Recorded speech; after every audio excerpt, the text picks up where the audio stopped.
നമസ്കാരം. തിരൂരിൽ മാതാവും 1.5 വയസ്സുകാരൻ മകനും കിണറ്റിൽ വീണ് മരിച്ച സംഭവത്തിൽ നൊമ്പരപ്പെടുത്തുന്ന കൂടുതൽ വിവരങ്ങൾ പുറത്ത്.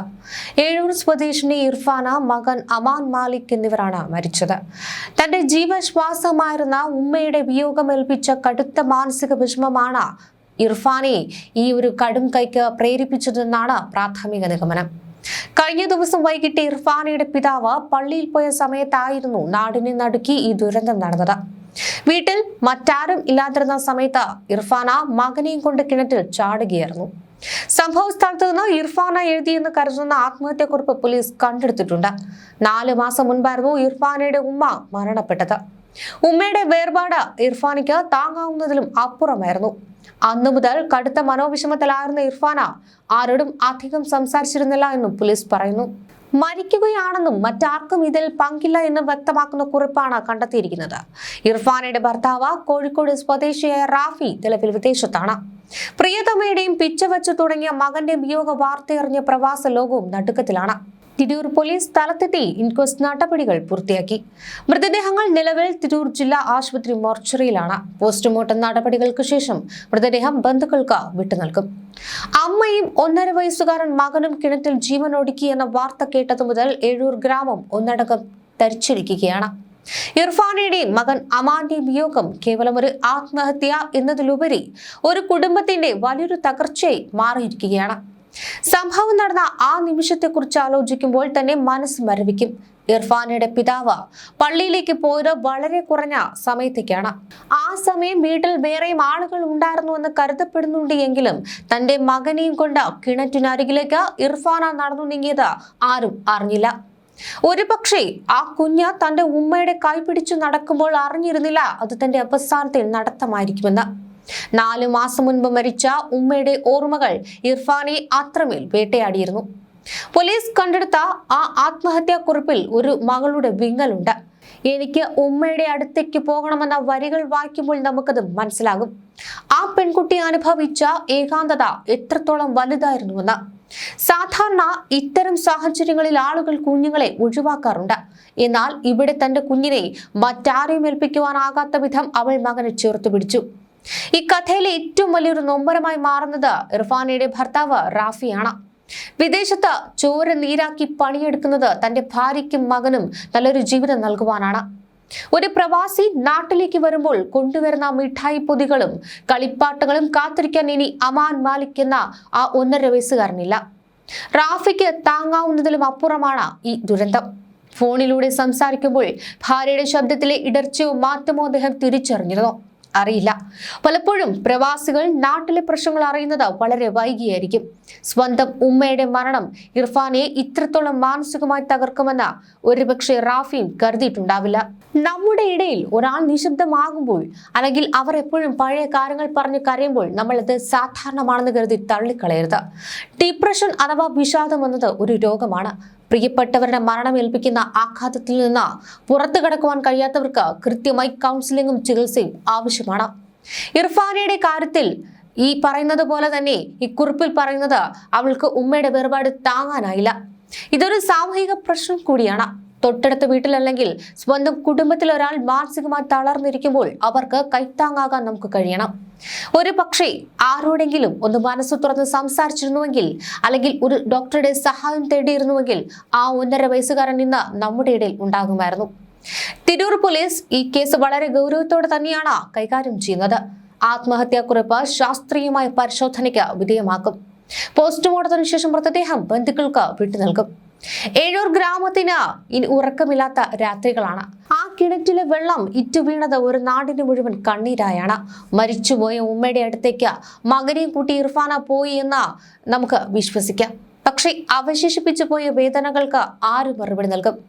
ഈ വാർത്ത നിങ്ങളിലേക്ക് എത്തിക്കുന്നത് ഇത്തരം സംഭവങ്ങൾ ഇനി ഒരിക്കലും ഉണ്ടാകാതിരിക്കാനാണ്. മാനസിക വിഷമം അനുഭവിക്കുന്നവർ സഹായത്തിനായി വിളിക്കേണ്ടത് ആശ്വാസ ലൈനുകളിലേക്കാണ്. ഉദാഹരണത്തിന് 1056 പോലുള്ള നമ്പറിലേക്ക്. തിങ്കളാഴ്ച വൈകിട്ട് 4-നും 4:30-നും ഇടയിലാണ് ഇത്തരത്തിൽ ഈ ഒരു ആത്മഹത്യ നടന്നത് എന്നാണ് റിപ്പോർട്ടുകളിൽ വ്യക്തമാവുന്നത്. ഇർഫാനയുടെ പിതാവ് ഇബ്രാഹിം കുട്ടി പള്ളിയിൽ പോയ ശേഷം അയൽവാസികൾ എത്തിയപ്പോഴാണ് കിണറിന്റെ വല സ്ഥാനം തെറ്റിക്കിടക്കുന്നത് കണ്ടത്. പരിശോധനയിൽ 12.5 മീറ്റർ ആഴമുള്ള കിണറ്റിൽ മൃതദേഹങ്ങൾ കണ്ടെത്തുകയായിരുന്നു. 2025 ഒക്ടോബറിൽ ഇർഫാനയുടെ മാതാവ് മരിച്ചതിനെ തുടർന്ന് ഇവർ കടുത്ത വിഷാദത്തിലായിരുന്നുവെന്നാണ് പോലീസ് വ്യക്തമാക്കുന്നത്. കുറിപ്പിലും ഈ മാനസികാവസ്ഥയെക്കുറിച്ചുള്ള സൂചനകളുണ്ട് എന്നാണ് വിവരം. ഭാരതീയ നാഗരിക് സുരക്ഷാ സംഹിത സെക്ഷൻ 194 പ്രകാരം അസ്വാഭാവിക മരണത്തിനാണ് തിരൂർ പോലീസ് കേസെടുത്തിരിക്കുന്നത്. ഇർഫാനയുടെ പിതാവ് ഇബ്രാഹിം കുട്ടി പള്ളിയിലേക്ക് പോയ 1/2 മണിക്കൂറിനുള്ളിലാണ് എല്ലാം സംഭവിച്ചിരിക്കുന്നത്. വൈകിട്ട് ഏകദേശം 4 മണിയോടെ വീട്ടിൽ നിന്ന് ശബ്ദമൊന്നും കേൾക്കാതെ വന്നപ്പോൾ അയൽവാസിയാണ് ആദ്യം തിരച്ചിൽ നടത്തിയത്. വീടിന് പിന്നിലെ കിണറിന് മുകളിൽ ഇട്ടിരുന്ന സംരക്ഷണ വല വലിച്ചു മാറ്റിയ നിലയിൽ കണ്ടതോടെയാണ് അപകടം നടന്നത്. 12-5 മീറ്ററോളം ആഴമുള്ള കിണറായിരുന്നു അത്. ആ ഇരുണ്ട ആഴങ്ങളിലേക്ക് നോക്കിയ അയൽവാസികൾ കണ്ടത് നിശ്ചലമായ 2 ശരീരങ്ങൾ. ആ നിമിഷം ആ ഗ്രാമത്തിലുണ്ടായ നിലവിളികൾ ഇന്നും ഏഴൂരിന്റെ കാതുകളിൽ മുഴങ്ങുകയാണ്. ഉടൻ തന്നെ നാട്ടുകാർ തിരൂർ ഫയർഫോഴ്സിനെ വിവരമറിയിച്ചു. വിവരമറിഞ്ഞ ഉടൻ തന്നെ Tirur fire station officer P Abdul സലീമിന്റെ നേതൃത്വത്തിലുള്ള ഒരു സംഘം സ്ഥലത്തേക്ക് എത്തി.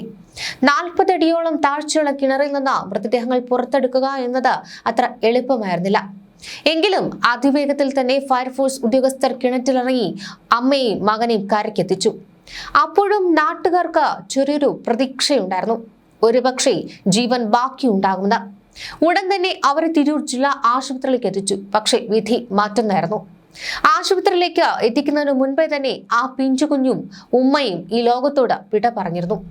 തിരൂർ പോലീസ് സ്ഥലത്തെത്തി പ്രാഥമിക അന്വേഷണം നടത്തിയിട്ടുണ്ട്. ഇർഫാനയുടെ കുടുംബമായോ ഭർത്താവുമായോ യാതൊരുവിധ പ്രശ്നങ്ങളും ഉണ്ടായിരുന്നില്ല എന്നാണ് പ്രാഥമിക നിഗമനം. കണ്ടെടുത്ത ആത്മഹത്യാക്കുറിപ്പിൽ തന്റെ ഉമ്മയുടെ അടുത്തേക്ക് പോകുന്നുവെന്ന വരികൾക്ക് പുറമെ തന്റെ ഈ കടുംകൈയിൽ മറ്റാർക്കും പങ്കില്ലെന്ന് ഇർഫാന തന്നെ വ്യക്തമാക്കിയിട്ടുണ്ട്. ഉമ്മയുടെ മരണശേഷം ഇർഫാനയുടെ ജീവിതം ആ ഓർമ്മകളിൽ മാത്രം തളച്ചിടപ്പെട്ടിരുന്നു. സ്വന്തം പിതാവിനോട് പോലും അധികം സംസാരിക്കാതെ ആ സങ്കടമുള്ളിൽ ഒതുക്കിയതാണ് ഇത്ര വലിയൊരു ദുരന്തത്തിലേക്ക് നയിച്ചത്. ഈ സംഭവം നമുക്ക് നൽകുന്ന സന്ദേശം വളരെ വലുതാണ്. വീടിനുള്ളിൽ ഒരാൾ തളർന്നിരിക്കുമ്പോൾ, അവർ എപ്പോഴും കരയുകയോ ഒറ്റപ്പെട്ടിരിക്കുകയോ ചെയ്യുമ്പോൾ നമ്മളത് ഗൗരവമായി തന്നെ കാണണം. നിങ്ങളോ നിങ്ങളുടെ സുഹൃത്തുക്കളോ ഏതെങ്കിലും തരത്തിലുള്ള മാനസിക വിഷമങ്ങൾ അനുഭവിക്കുന്നുണ്ടെങ്കിൽ മടിക്കേണ്ടതില്ല. സഹായത്തിനായി ഹെൽപ്പ് ലൈൻ നമ്പറുകൾ ഒരുപാട് തന്നെയുണ്ട്.